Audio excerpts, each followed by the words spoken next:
छात्रों, हम अपनी पिछली अवधि में चैटिंग का चक्रव्यूह नामक पाठ को पढ़ रहे थे। उसके अंतर्गत हमने मीनाक्षी नामक लड़की के बारे में जाना था। वह रोहिणी कॉलोनी में रहती थी, दिल्ली में, और अपने मम्मी के साथ रहती थी। उसके पापा ने क्या किया था,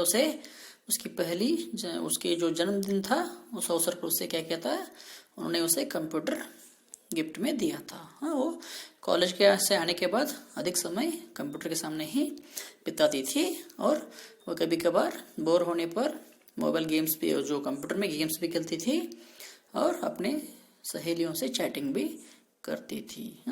वैसे उसकी एक सहेली बनी थी, उसका नाम था मीनाक्षी। ठीक है, आगे देखते हैं हम। अभी देखिए, देखते ही देखते मीनाक्षी की मानसी से इतनी आत्मीयता हो गई कि वह दिन रात मानसी की ही बातें करती रहती। क्या हो गया, ऐसे ऐसे ऐसे कुछ ही दिनों में क्या हो गया, देखते ही देखते मीनाक्षी की मानसी से बहुत ही गहरी दोस्ती हो गई। डीप फ्रेंडशिप हो गया उनके बीच, आत्मीयता हो गई, डीप फ्रेंडशिप हो गया उनके बीच। वह दिन रात मानसी की ही बातें करती रहती थी। वो दिन रात हमेशा उसी मानसी के बारे में ही बातचीत करती रहती थी। उसकी कॉलेज के सहेली तो मानसी के नाम से ही चिढ़ने लगी थी। उसके कॉलेज में भी वो क्या करती थी, सिर्फ मानसी के बारे में ही अपने दोस्तों को, सहेलियों को बताती थी। इसलिए उसकी सभी सहेलियां उस मानसी के नाम से बहुत ही चिढ़ते थे, बहुत ही गुस्सा कर लेते थे। घर में मम्मी को भी मीनाक्षी का मानसी से इतनी देर तक चैटिंग करना सुहाता नहीं था। घर में भी क्या करती थी, बहुत देर तक वह मीनाक्षी क्या करती, उस मानसी से चैटिंग करती थी। इसलिए उनकी मम्मी भी क्या करती थी, उसको मम्मी को भी उसके साथ चैटिंग करना अच्छा नहीं लगता था। सुहाता नहीं था, यानी कि अच्छा नहीं लगता था। उन्होंने मीनाक्षी को समझाया। क्या किया, और मम्मी ने क्या किया, उस मीनाक्षी को समझाया। क्या समझाया, बेटी अनजान लोगों से अधिक चैटिंग करना अच्छी बात नहीं है। क्या बताया कि देखो बेटी, अनजान लोगों से, अननोन पर्सन से उतना देर तक चैटिंग करना अच्छी बात नहीं है। कई बार इस तरह की चैटिंग बहुत महंगी पड़ जाती है। बहुत बार क्या हो जाता है, इस चैटिंग हमें बहुत ही प्रॉब्लम में डाल सकता है। पर मम्मी, मैं तो केवल अपनी सहेलियों से चैटिंग करती हूँ। क्या बताया मीनाक्षी ने मम्मी को, मैं करती हूँ सिर्फ अपने सहेलियों से, अपने सहेलियों से ही मैं चैटिंग करती हूँ। सफाई देते हुए मीनाक्षी बोल दिया। और यह मानसी कौन है, फिर मम्मी ने पूछा, ये मानसी कौन है। तब मम्मी ने इस तरह पूछा, तब मीनाक्षी बोली, मानसी भी मेरी सहेली है। मानसी भी क्या है, मेरी एक सहेली ही है, मेरी फ्रेंड ही है। मीनाक्षी ने कहा तो मम्मी ने पूछा, फिर वापस मम्मी ने पूछा, क्या तुम उससे कभी मिली हो? क्या तुम उसको पहले कभी मिली हो क्या, मानसी से?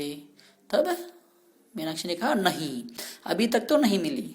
मैं अब तक तो उससे नहीं मिली हूँ, पर जल्द ही मिलूंगी। लेकिन बहुत जल्दी क्या करूंगी, मैं उससे मिलूंगी। अगले महीने वह दिल्ली आ रही है। नेक्स्ट मंथ क्या करेगी, वह दिल्ली आ रही है, तब मैं उससे मिल लूंगी, मीनाक्षी ने बताया। इस तरह मीनाक्षी ने उसकी मम्मी को बता दिया।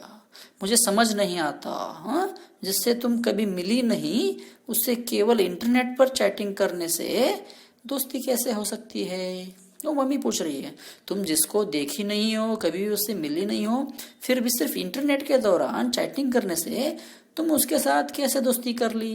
इस तरह उसकी मम्मी पूछ रही है।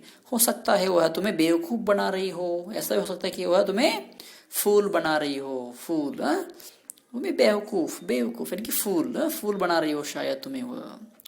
मम्मी, वाह, मुझे बेवकूफ क्यों बनाएगी? मीनाक्षी बोल रही, मम्मी मुझे वह क्यों बेवकूफ बनाएगी? यदि उसके मन में पाप होता तो वह अपनी फोटो मुझे क्यों भेजती? अगर उसके मन में पाप होता तो वो मुझे अपने फोटो क्यों भेजती थी? वो मुझे अपनी फोटो भेजी है, इस तरह उसने बताया। क्वेश्चन पूछ रही है, पर बेटी यह क्या गारंटी है कि तुमसे मानसी ही चैटिंग करती है? वो पूछ रही है मम्मी, ऐसे क्यों, क्या गारंटी है कि वह मानसी तुमसे चैटिंग करती है? और उसने अपनी ही फोटो तुम्हें मेल की है, शायद वह दूसरों के फोटो को भी तुम्हें भेजा होगा। ये क्या गारंटी है, क्या वो अपनी फोटो को तुम्हें भेजी है? मम्मी ने तर्क किया। मम्मी ने क्या किया, विचार किया, गेस किया। हाँ, वो अपनी ही फोटो भेजी है, कैसे पता चलेगा तुम्हें? वो दूसरों को भी फोटो भेजी हुई होगी। इस तरह गैस करके मम्मी ने बताया। ठीक है, आज यहाँ तक काफी है, कल के बाद में आगे काम देखेंगे। ओके, धन्यवाद।